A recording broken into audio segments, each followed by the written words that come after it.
Nous sommes sur le thème de Je croyais savoir.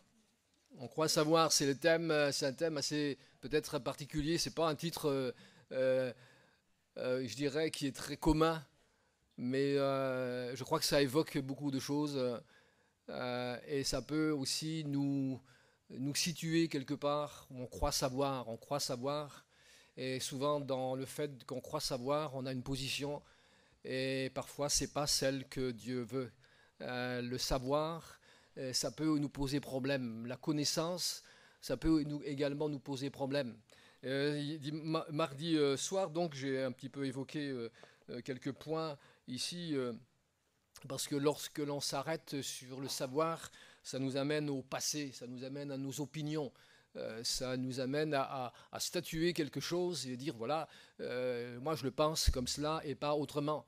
Et ça me rappelle, même si certaines personnes sont là, dimanche après-midi, donc vers le soir, quand il y a eu un petit débat comme ça, chacun donne son opinion. Et vous voyez, et en fait, tout le monde a un petit peu raison dans la façon dont il voit les choses, dans la façon dont il peut défendre les choses, qui est pour la cause animale, qui est pour la cause de la nature, qui est pour la cause voilà, de tout ce qui éventuellement touche probablement leur cœur. Mais voilà, chacun donne également son point de vue sur Dieu.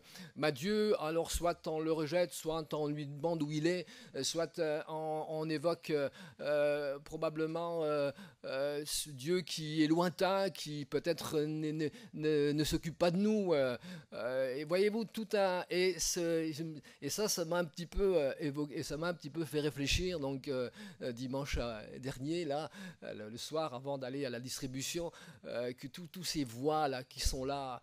Et au fait, alors j'ai simplement dit, je ne veux pas ici dire, moi je n'ai pas d'opinion personnelle, mais la voie dans laquelle je veux me suivre, c'est celle de la parole de Dieu.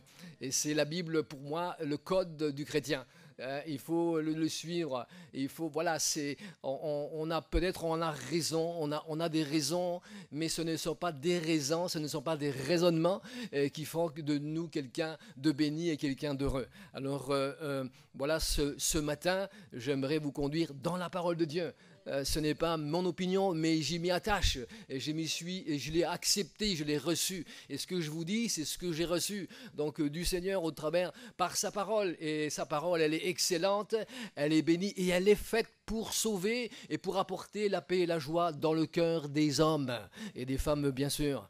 Donc vous voyez, donc j'avais évoqué donc hier, mardi soir, est-ce que c'est mieux hier ou c'est mieux aujourd'hui? Ça peut être mieux aujourd'hui. Moi, je dis c'est mieux aujourd'hui. Pourquoi? Parce que les bontés de l'Éternel se renouvellent chaque matin. On a besoin de renouvellement et le renouveau fait que ça va mieux, fait que le Seigneur veut encore donner et déverser sa grâce sur nous. Avancer, voilà, c'est pas attendre que les choses aillent pour le mieux, même si on est dans les combats et dans les luttes. Et combien ce matin peuvent dire moi je suis dans les combats et dans les luttes, mais ça ne veut pas dire s'arrêter à avancer. Je dirais avancer, ce n'est pas voir, mais c'est croire. On avance parce qu'on croit que Dieu va répondre à à la situation dans laquelle nous vivons ou peut-être que nous souffrons. Je dirais même, et je l'ai dit et ça je l'ai vécu personnellement, hein, que parfois les obstacles ce sont également des opportunités. Ce sont des opportunités pour aller de l'avant. Les circonstances et l'événement peuvent être des stimulants pour avancer. Dire Seigneur, je pensais, je croyais que... Je pensais que c'était bien comme ça avant, mais au travers des épreuves et des circonstances, je vois que Seigneur, ton esprit me conduit et me pousse, et je crois que j'apprends encore quelque chose, et je veux changer, mes raisonnements tombent, et il y a quelque chose qui se révèle dans ma vie, et gloire au Seigneur, parce que son esprit est là encore ce matin pour nous faire avancer. Et j'ai pris l'exemple d'un circuit automobile. Quand on regarde un circuit automobile, les courses de Formule 1, ce n'est pas la ligne droite.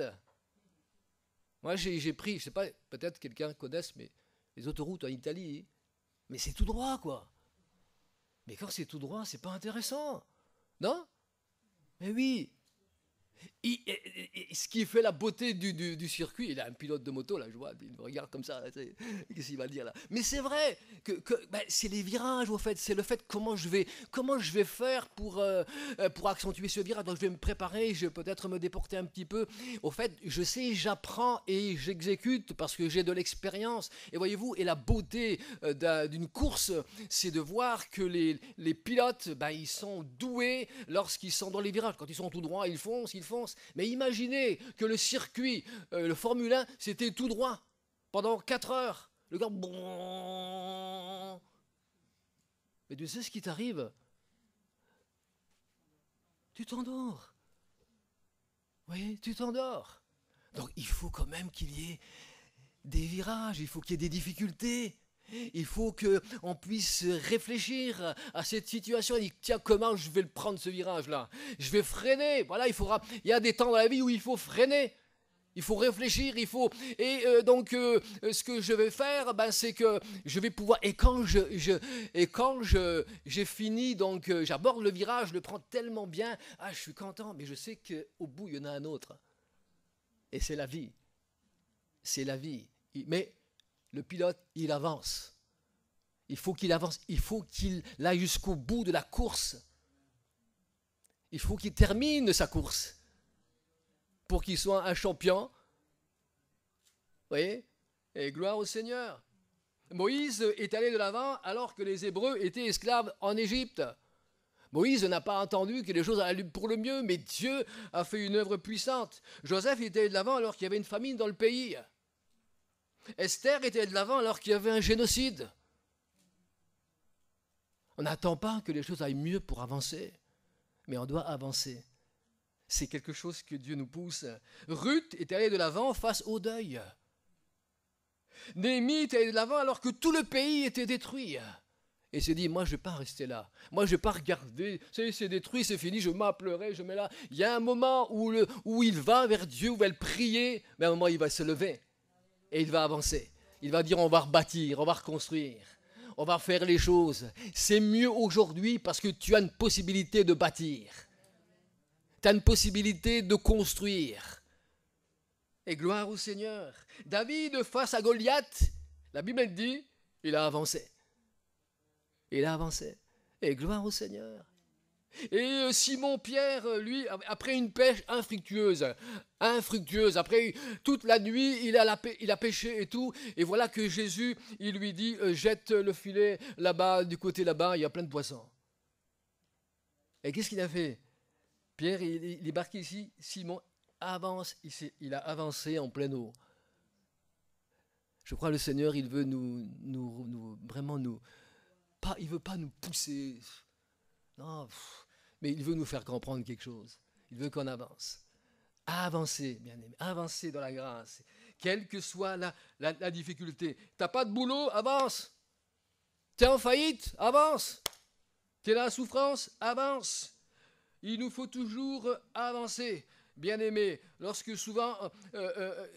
voilà, quand c'est vrai, quand on vient me voir et qu'on expose quelques sujets particuliers, et je dis, waouh Seigneur, mais c'est tellement énorme. Et vous savez, ce que j'enseigne à tous, c'est quelque chose qui marche bien, et c'est le carburant du croyant, c'est la prière. C'est compris. Moi je suis, voilà, le truc, il est tellement grand. C'est énorme. On me dit ça, waouh. Moi, j'ai pas la clé, j'ai pas un programme ou un logiciel spécial qui pourrait dire, bon, écoute, tu mets ça, et puis peut-être il y a une solution pour toi. On prie. Vous savez pourquoi? Parce que la prière, ça marche. Ça fonctionne. Alléluia, gloire au Seigneur. Alléluia. On ne va pas prier une prière de lamentation, mais on prie, on demande au Seigneur, Seigneur, ce problème-là, donne-moi ceci, donne-moi un travail, Seigneur. Seigneur, c'est d'être là. Voilà, Seigneur, il veut vraiment, vraiment, bien aimer, répondre à la prière de ses enfants.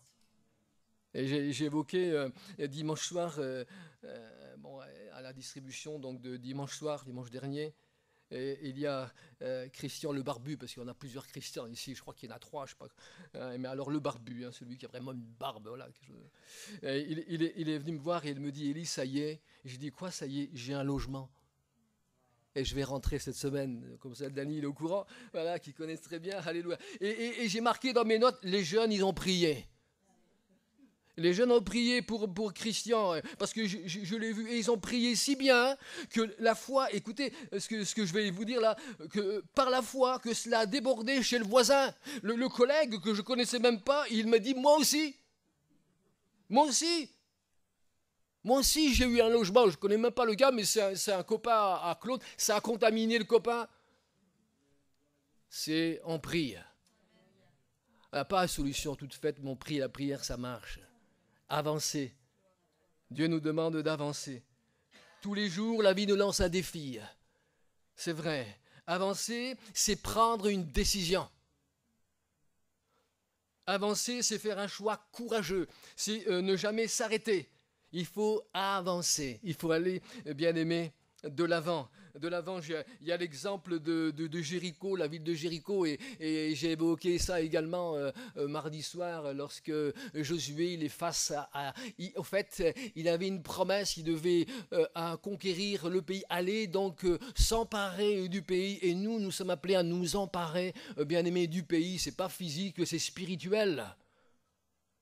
Et Josué, donc, il est sur le point de prendre la ville de Jéricho, et Dieu lui donne une stratégie militaire invraisemblable. Le truc qu'il lui dit là. Et il lui dit de tourner pendant 6 jours autour de la ville avec des casseroles, avec des machins pour faire du bruit. Et moi, je me suis mis à la place des gars là. Parce qu'il faut avancer. Et c'est vrai que le premier jour, tout le monde est d'accord. Tout le monde est fort, tout le monde est prêt à y aller. Ouais, le premier jour, c'est fort, on va y aller. Mais le deuxième jour, hein, c'est là que ça commence à ralentir. Et je pense et j'imagine que ces gens ont dû se poser des questions, et des bonnes questions. Elle dit, mais qu'est-ce qu'il nous fait faire là? On va tourner autour là. C'est quoi ça? Et le deuxième jour et le troisième jour. Et je suis sûr que les gars, certains, ils ont dit, oh, moi aujourd'hui, j'y vais pas. Laisse aller mes copains. C'est souvent comme ça. C'est pas avec la vue, la foi. On ne voit pas, mais on croit. On croit ce que Dieu va faire. Josué était un homme de foi. Il avait placé sa confiance en Dieu. Il savait ce qu'il faisait. Et Dieu lui a dit des choses très précises. Il a dit, moi, je vais le faire comme ça. Je ne sais pas comment Dieu va le faire, mais il va le faire. Il va utiliser le moyen que lui veut. Et je peux imaginer le dernier jour. Tu crois que ça va vraiment marcher? Je suis sûr que s'ils ont démarré à 3000, peut-être que le dernier jour, ils n'étaient plus le même nombre. Comme lorsque Jésus il a été enlevé.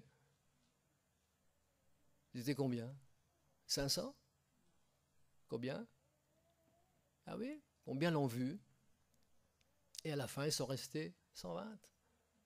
À la Pentecôte, ça a diminué. On veut voir, vous savez, les gens veulent voir, ils veulent toucher. Mais bien aimé, il nous faut croire. Et ça, c'est quelque chose d'important pour nous, bien aimés. Et on veut vraiment dire, Seigneur, nous sommes déterminés et nous avons un but, c'est de ne pas vaciller, mais c'est d'avancer. Et Josué ne savait pas comment Dieu allait le faire, mais il va le faire. On ne sait pas comment Dieu va faire, mais il va le faire. Si nous sommes confiants, si nous sommes fidèles. C'est mon réveil, c'est pas possible. Ah, je suis désolé. C'est pour ça qu'il n'a pas sonné ce matin, il sonne à 11h. Ouais. Alléluia. Gloire au Seigneur. Dieu va le faire. On a des territoires à prendre. Ça peut être une guérison. Ça peut être une situation. Guérison physique, guérison psychique. Une relation brisée, une addiction. Dieu va le faire. Avancer.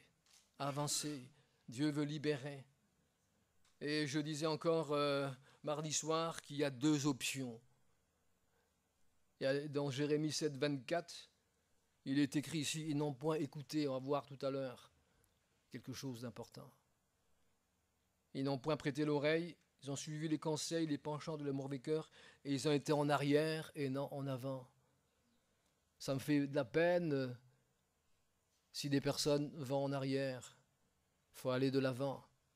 Moi, je fais tout pour vous encourager à aller de l'avant.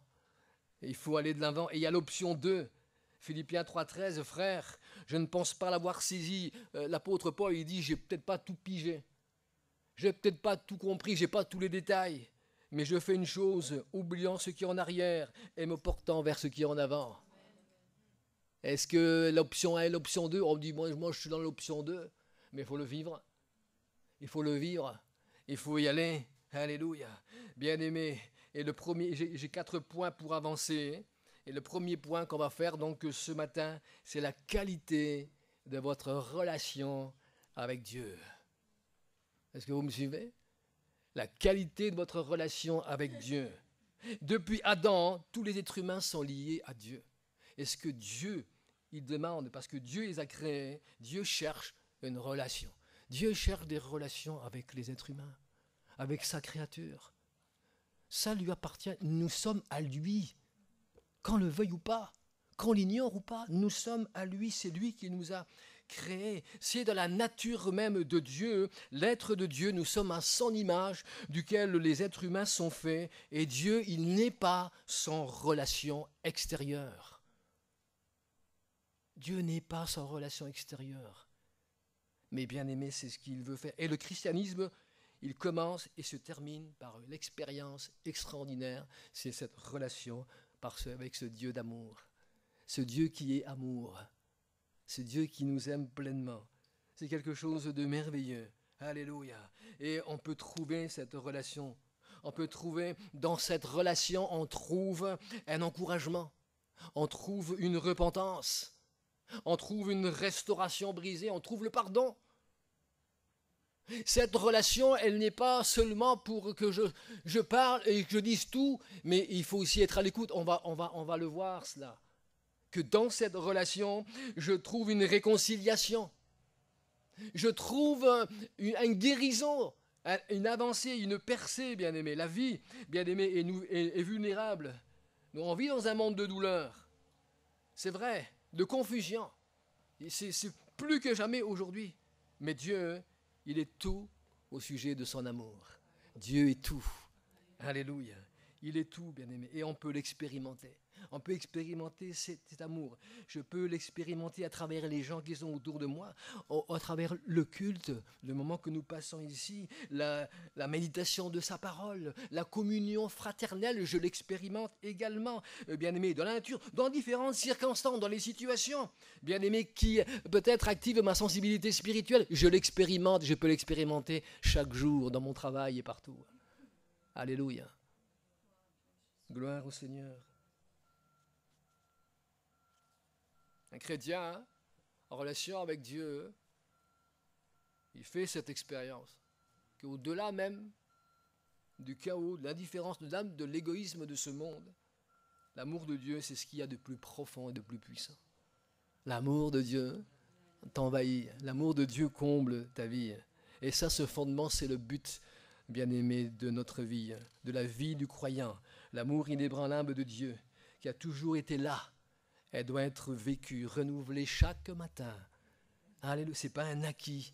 Ce n'est pas quelque chose qu'on a eu hier. C'est pour ça que je dis que c'est mieux aujourd'hui. Ce n'est pas quelque chose où tu mets dans un réfrigérateur et tu gardes, ou tu mets dans le congélateur. Non. Ça se garde pas d'hier. Ça se renouvelle chaque jour. Dieu a une abondance. Dieu renouvelle. Pourquoi? Parce que Dieu, il nous a parlé hier, mais il veut encore nous parler aujourd'hui. Il veut un dialogue avec nous, il veut parler avec nous, bien-aimés, alléluia, gloire à Jésus. Pourquoi cela, ça renouvelle chaque jour? Parce que nous vivons dans un monde de réalité, parce qu'il y a des nouveaux défis, il y a des nouvelles relations, des nouvelles expériences. Et on peut également expérimenter des expériences beaucoup plus profondes avec Dieu. Moi, je bénis le Seigneur qu'on n'accumule pas ce qu'on a eu d'hier, mais on peut vivre une relation nouvelle avec le Seigneur. Et c'est ce qui donne, bien aimé, la vie et la force aux croyants. C'est de dire, Seigneur, merci, parce que je peux chaque jour. Et Dieu, c'est pas le Dieu qui dort, c'est pas le Dieu qui sommeille, mais c'est le Dieu qui écoute et qui entend la prière de ses enfants. Il est tellement près, il est là. Si elle appelle, je réponds. Et si il m'appelle, je réponds. Le malheureux crie, je réponds. Alléluia. La bonté de Dieu, le commencement. Et le commencement et la fin le christianisme authentique se définit par la bonté et la grâce de Dieu. On va lire donc, c'était une introduction.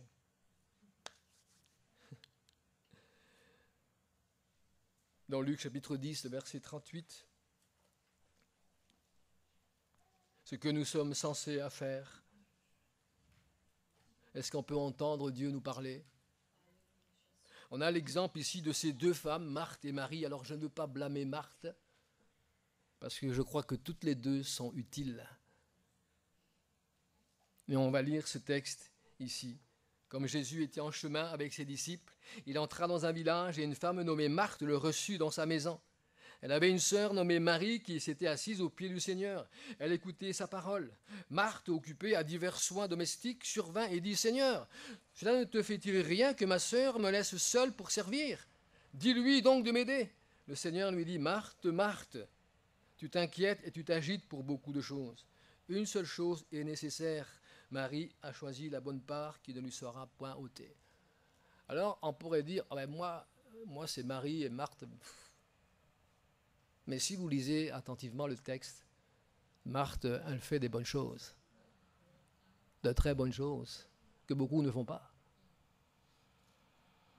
Et on voit ici que Marthe et Marie étaient là avec Jésus. Il y avait probablement Lazare, mais Lazare ici, il n'est pas dans la discussion, donc on pense qu'il était là. Et Marthe était trop occupée, et Marie était assise donc aux pieds du Seigneur à entendre sa parole. Trop distraite. Tout pour que ça soit parfait. Parfois, dans notre vie quotidienne, on est également distrait par les choses du monde. Bien que là, ce n'est pas les choses du monde, mais ça évoque quelque chose ici. Et quand on est distrait, on est inquiet. Quand on est agité, on est inquiet. L'inquiétude s'empare de nous. Alors, on ne prend pas le temps de nous asseoir et de venir aux pieds du Seigneur. Et Marthe est devenue à ce moment-là trop préoccupée pour les arrangements et pour tout ce qui pourrait éventuellement aider quelque chose. En plus de ça, si le Seigneur serait là ce matin, en chair et en os, et que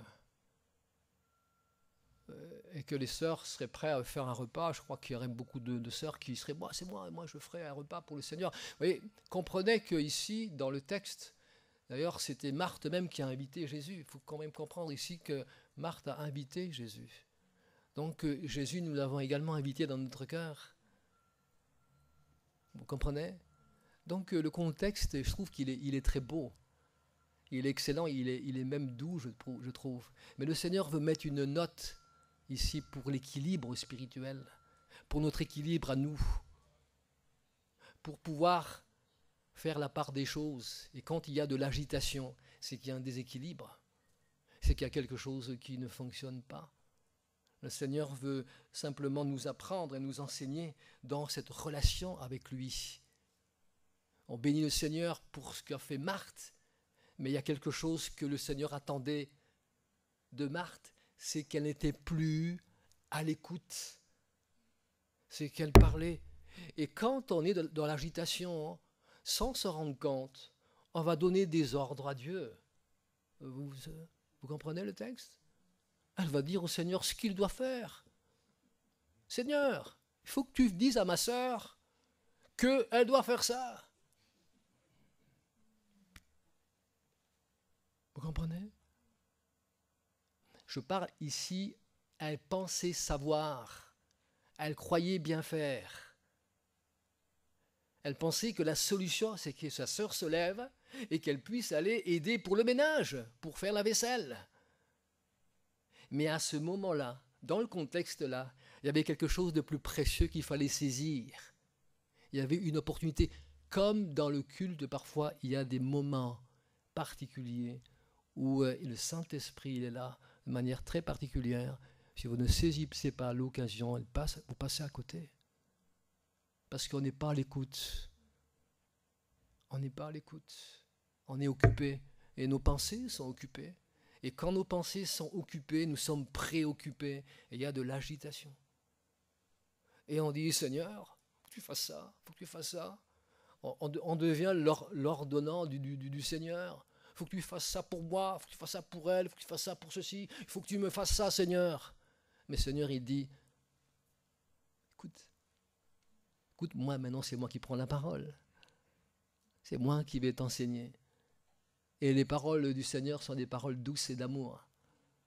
Ce sont des paroles qui vont vraiment apporter ce qu'il faut vraiment dans le cœur de la personne. Et ici, donc, dans ce que nous lisons ici, il y a quelque chose que le Seigneur, il veut nous apprendre ici. Marthe a accueilli Jésus dans sa maison, mais elle a abandonné sa présence. Il y avait quelque chose qui manquait. Oh, c'était peut-être ce jour-là. Je ne dis pas que Marthe avait cette nature-là. Peut-être que Marie s'est dit, bon, après tout, c'est ma sœur qui s'occupe de la nourriture, moi je vais, voilà. Mais c'est juste pour dire que le Seigneur, il veut nous apprendre quelque chose où nous pouvons être très, très préoccupés et passer à côté de la voix de Dieu, de la voix du Seigneur. Alléluia. Il faut avoir l'esprit et le cœur vraiment éveillés pour bien saisir tout ce que Dieu veut donc nous poser. Et on peut se poser la question, quelle est notre attitude à nous envers le Seigneur, dans sa présence et dans sa parole ici. Vous savez, Marthe a pris la présence du Seigneur pour acquise. Il est chez moi à la maison, c'est bon. Je l'ai invité, c'est bon. Vous comprenez? Elle pensait que parce qu'elle l'avait invité, elle avait tout. On a invité le Seigneur dans notre cœur et on pense qu'on a tout. Mais si le Seigneur n'a pas de contact et de communion n'a pas de relation, je parle d'une qualité de relation avec celle ou celui qui l'a invité, que peut-il faire? Que peut-il faire donc?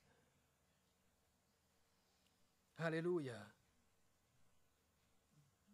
Elle pensait que ce qu'elle faisait était plus important de ce que Jésus disait. Elle pensait ça. Elle pensait, oh, Seigneur, regarde moi ce que je fais, moi Seigneur, les autres ils ne le font pas. Hein? Voyez-vous? Et parfois l'Église, je dis vraiment avec beaucoup d'amour, hein, parfois elle est remplie de personnes comme Marthe qui sont plus occupées des affaires de la vie que pour le Seigneur. Leurs vies sont remplies de tout sauf de la présence de Dieu. Pourtant, ils ont habité le Seigneur pour qu'ils puissent arranger leurs affaires. Et gloire à Dieu, parce que Dieu est un Dieu de compassion et compatissant. Mais il y a un désir et une soif et une faim spirituelle. Voyez-vous, le désir, la soif et la faim spirituelle, ce sont les thermomètres qui déterminent la spiritualité du croyant. C'est quelque chose d'important, la soif du Seigneur. Quand on perd notre appétit spirituel de la présence et de la gloire de Dieu, on est en état critique. Parce que si nous n'avons pas faim et si nous n'avons pas soif, eh bien vous ne mangerez pas et vous ne boirez pas. Et si vous ne mangez pas, vous ne boirez pas, vous allez mourir. C'est la mort. On ne peut pas vivre sans nourriture, qu'elle soit physique ou qu'elle soit spirituelle. La qualité de notre relation avec le Seigneur. On va mourir, bien-aimés. Mais il y a quelque chose de rassurant. Il y a David ici qui dit dans le psaume 63, versets 1 et 2, lorsqu'il était dans le désert de Juda, « Ô Dieu, tu es mon Dieu, je te cherche. Mon âme a soif de toi, mon corps soupire après toi, dans une terre aride et desséchée, sans eau. » C'est vrai, autour de moi, c'est desséché, mais mon âme te cherche. Moi, j'ai une soif, j'ai un désir de toi. Alléluia. Et ça, c'est le désir de mon cœur. Je ne sais pas pour vous. Alléluia. Ainsi, je te contemple dans le sanctuaire, c'est-à-dire le lieu de consécration. Le sanctuaire, c'est que je suis séparé des choses du monde et je suis dans le sanctuaire de Dieu. Il y a un autre langage dans le sanctuaire du Seigneur. Il y a des choses qu'on peut vivre que là, que dans sa présence et pas ailleurs. Il n'y a pas de brouhaha, mais il y a la voix douce du Seigneur. Il y a le Seigneur qui va nous parler, qui va nous reprendre, qui va nous guérir, qui va nous aider, bien-aimés, pour pouvoir avancer. Pour voir, il dit ici dans le 63, verset 3, ta puissance et ta gloire. Pour voir ta puissance et ta gloire. Et la parole prophétique de Ésaïe 44, verset 3, car je répandrai des eaux sur le sol altéré et des ruisseaux sur la terre desséchée. Je répandrai mon esprit sur la race et ma bénédiction sur tes rejetants. Il y a quelque chose que Dieu a déjà fait. Alléluia. Le Saint-Esprit est venu sur la terre. Et il veut bien-aimé, il veut bénir, il veut répandre ces eaux qui représentent sa puissance, sa parole, son esprit. Alléluia, qui va enlever et nettoyer toute scorie, toute chose de ce monde, et bien-aimé, et pouvoir encore vivre, Seigneur, alors que ma terre, mon cœur et ma vie étaient asséchés. Voici que le Seigneur veut maintenant apporter la pluie de sa parole. Gloire au Seigneur, alléluia. Marie a choisi la bonne part et elle ne lui sera pas ôtée. Il y a quelque chose de particulier que lorsque nous sommes de la présence du Seigneur, elle ne sera jamais ôtée, cette part-là. Qu'est-ce qu'on y gagne? C'est marqué dans le ciel. C'est quelque chose dans lequel nous pouvons continuer et vivre pleinement. Alléluia. Oh Seigneur Jésus, j'espère que vous n'avez pas perdu cette relation avec le Seigneur. J'espère que vous n'avez pas perdu la foi que Dieu nous donne la victoire. Et c'est dans ces moments-là où on ressent cette pleine victoire en lui. Alléluia. Est-ce qu'on peut se concentrer sur ce que Dieu a fait pour nous? Alléluia.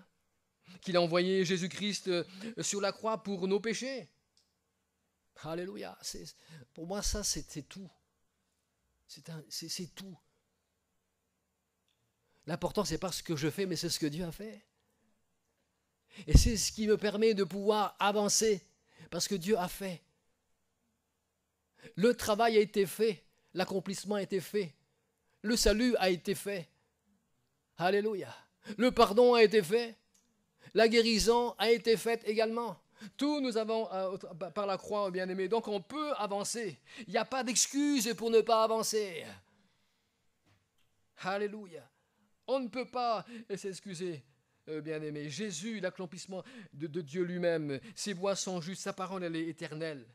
La volonté du Seigneur, elle est immuable et son esprit est sur ses enfants. Alléluia. Moi, je bénis le Seigneur pour son esprit qui est sur ses enfants. Alléluia. Combien croient que l'esprit de Dieu est en toi? Il est sur toi. Alléluia. Il est notre Rédempteur, celui qui nous a rachetés. Il est notre Sauveur et notre Guide. Il est ma paix.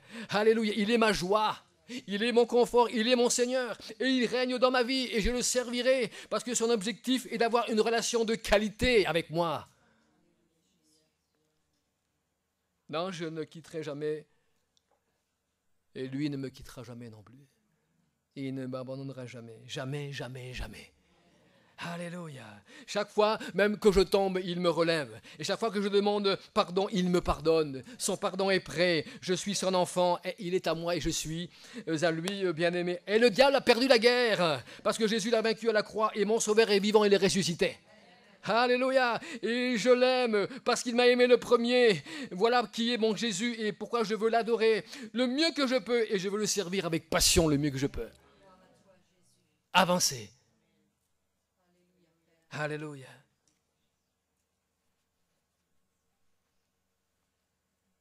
David, il va dire encore quelque chose d'autre.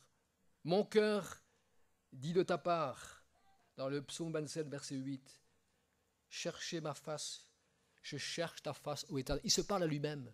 Il dit, attends, mon cœur là, c'est ok, qu'est-ce qu'il y a? Oui, c'est vrai, t'es pas bien. T'as un problème, mais j'ai mon intelligence qui dit, mais ok, il y a quelque chose en moi qui ne va pas, je suis au bout du rouleau. Et David a expérimenté énormément de souffrance et de douleur. Et il parle dans son cœur.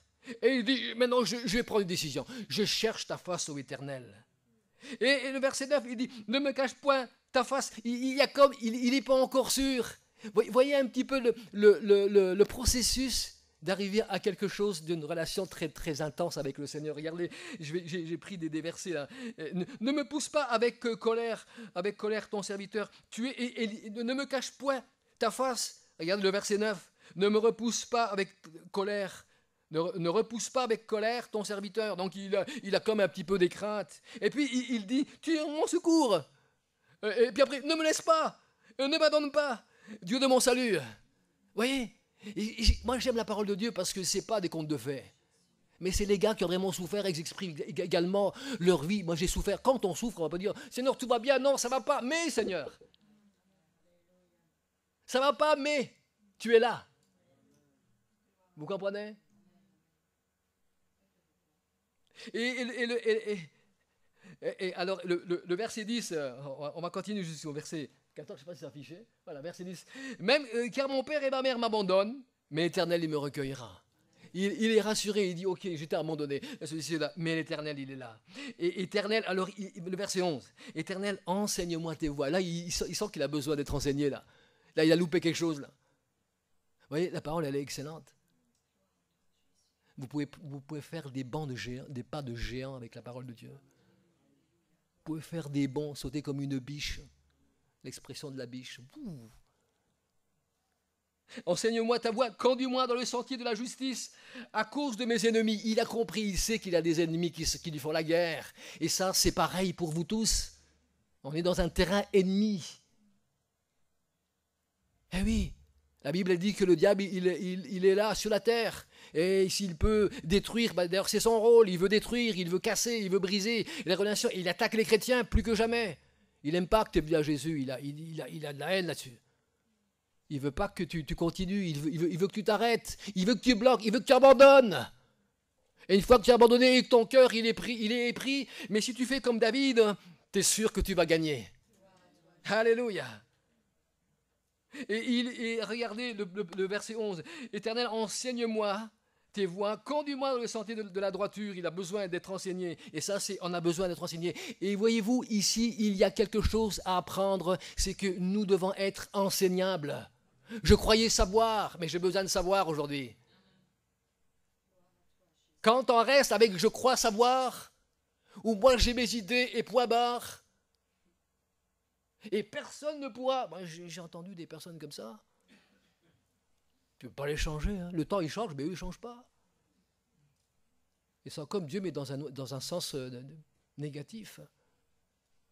Non, bien-aimé, il faut changer. On peut être enseigné par un enfant. On peut apprendre par un enfant. On peut apprendre dans la famille, dans le foyer. On peut apprendre même par des gens même de ce monde qui peuvent nous donner des leçons même de vie. Je peux vous le dire. Certaines familles, il leur manque que la grâce. Mais quand on voit la famille comme elle est, c'est excellent, c'est magnifique.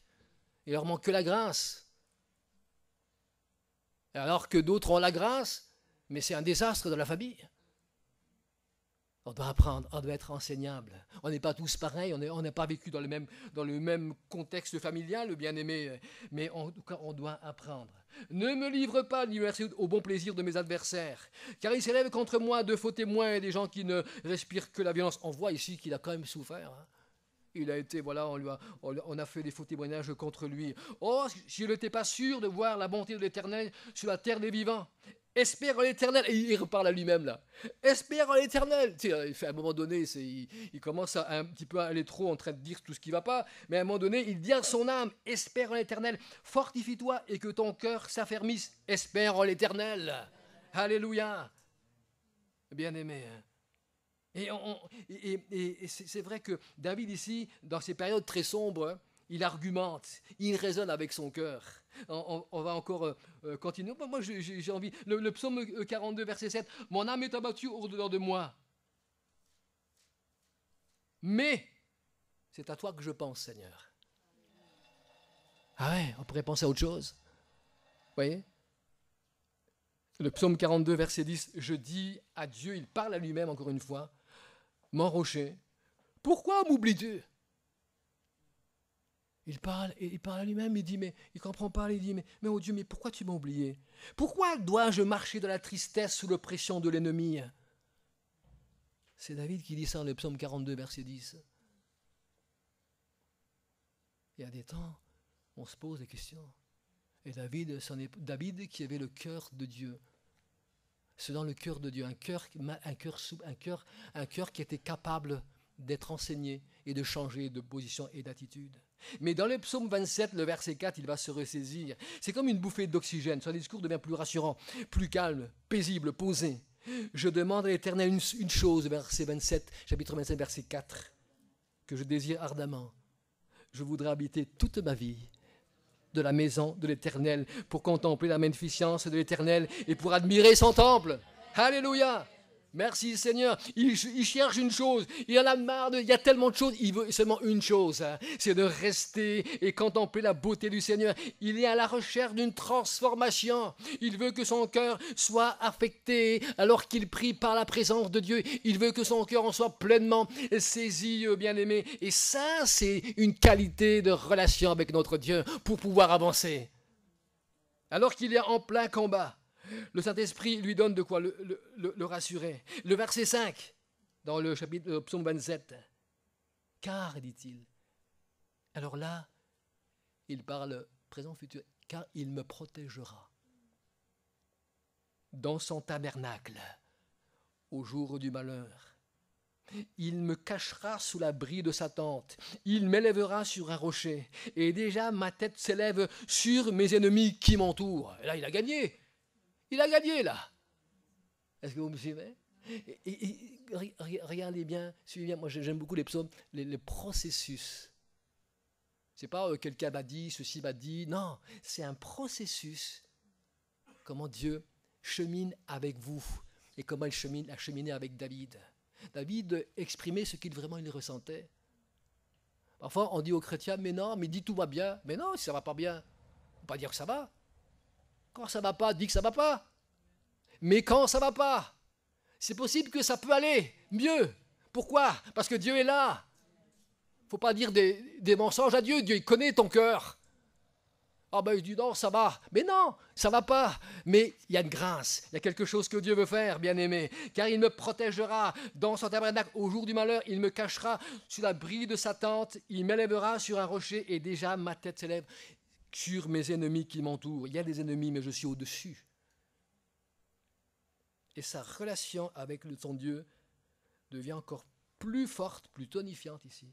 J'offrirai des sacrifices dans sa tente au son de la trompette. Je chanterai et je célébrerai l'Éternel. Alléluia. Gloire au Seigneur. Bien-aimé, notre qualité de relation nous permet d'avancer. D'avancer avec le Seigneur, d'avancer avec lui. Dans les moments les plus difficiles, les plus sombres, mais Dieu est là. Alléluia. Dieu est là, bien-aimé. C'est cet enseignement. Je voulais vous apporter ce matin le premier thème c'est la qualité de nos relations avec Dieu. Et on verra la qualité également de la foi, qu'on peut également voir, bien-aimé. Mais la qualité de relation avec Dieu, c'est Seigneur, je veux ouvrir cette possibilité de pouvoir dire, Seigneur, j'ai besoin de toi, je veux te connaître, je veux marcher avec toi. Oubliez tout ce qui est religieux, oubliez, je dirais, peut-être vous êtes dans une espèce de chaise là qui a pris peut-être de l'âge, la chaise, hein, et vous êtes là toujours pareil, sans jamais rien changer. Non, il faut avancer. Quand tu avances, le décor change. C'est plus la même chose. Quand tu avances en voiture, c'est plus sur place, tu as un autre décor. Et c'est comme ça. Quand on avance, la vision s'agrandit. Il y a la vision qui s'élargit. On voit plus loin jour après jour, bien-aimé. Dieu veut bénir. Alléluia. Avançons ensemble avec le Seigneur et il veut vraiment que nous puissions marcher avec lui, bien-aimés. Moi, j'ai terminé ici dans la parole et j'aimerais vous inviter vraiment à avancer.